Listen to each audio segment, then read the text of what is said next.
আপনি কি জানেন মেসি যখন ফ্রি কিক নিতে যান তখন চোখ বন্ধ করে আগেই বলের পথ কল্পনা করেন আর তারপর যা করেন তা একেবারেই জাদুর মতোই।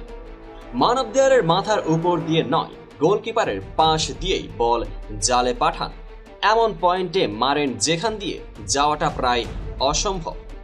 আজ বলবো ফ্রি কিক নেওয়ার সময় মেসির মাথায় কি চলে, কিভাবে সে শেখে এই বিদ্যা এবং ফ্রি কিকের ইতিহাসে কাদের পাশে দাঁড়িয়েছেন লিওনেল মেসি। তাই থাকুন সাথেই, একজন ফুটবল কিংবা মেসি ভক্ত হিসেবে এই ভিডিও না দেখলে মিস।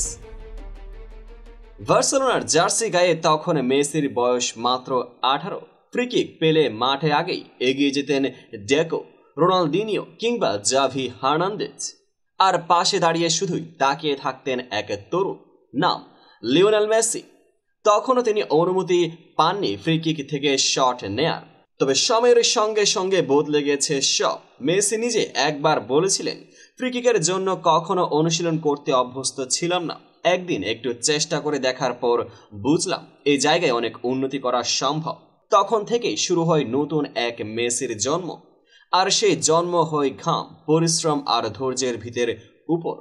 2007 সালের কোপা আমেরিকায় আর্জেন্টিনার কোচ আলফিও বাসিল মেসিকে একটা ছোট পরামর্শ দিয়েছিলেন, বল মারার সময় বাঁ পা আরও সামনে আনো, এতে বলের গতিও বাড়বে, নিয়ন্ত্রণও থাকবে। এই ছোট পরামর্শে শুরু হয় মেসির ফ্রিকিক বিপ্লব। বার্সার ফিটনেস কোচ হুয়ানজো ব্রাও বলেছিলেন, শেষ ফ্রিকিকটা জালে না গেলে মেসি অনুশীলন ছাড়ত না। এটাই পার্থক্য গড়ে দেয় একজন প্রতিভাবান আর একজন কিংবদন্তির মধ্যে।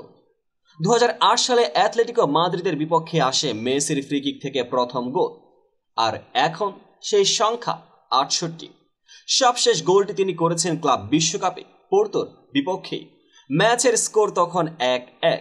54 মিনিটে ফ্রি কিক পেল মায়ামি, বলটা রাখলেন মেসি, এক পা পিছিয়ে দাঁড়ালেন, গোলকিপার একটু মাঝ বরাবর দাঁড়িয়ে, দেয়ালে লম্বা খেলোয়াড়। সব বিশ্লেষণ করে মেসি বলটা মারলেন গোলকিপারের দিকেই। হ্যাঁ, দেয়ালের উপর দিয়ে নয়, গোলকিপারের পাশ দিয়ে। বলটা যে জায়গা দিয়ে গিয়েছিল সেটা এক চুল জায়গাও নয়। মেসি নিজে ম্যাচ শেষে বলেন, গোলকিপার মাঝ বরাবর দাঁড়িয়েছিল, পাশের পোস্ট ফাঁকা, আমি সেই ফাঁকায় মারলাম, বলটা ঠিকমতো গেল আর আমি ভাগ্যবান।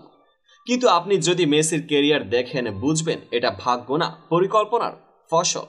মেসি কেবল অনুশীলনই করেননি, শিখেছেন ফুটবলের আরেক জাদুকর ম্যারাডোনা, এমনকি অন্যান্য কিংবদন্তিদের কাছে থেকেও। এভাবে ইতিহাস গড়েছেন মেসি। আজ তার পাশে আছে ব্রাজিলের সাদা পেলে, জিকো 68 গোল, আর এগিয়ে আছেন শুধু 3 জন, পেলে 70, জুনিনিও 77। তবে কেউ কেউ বলেন মেসির ফ্রিকিকে শুধু সংখ্যা নয়, শিল্প আছে। শেষ প্রশ্নটা আপনাকে, মেসির ফ্রিকিকগুলো কি শুধুই গোল নাকি এক একটা জীবন্ত চিত্রকর্ম?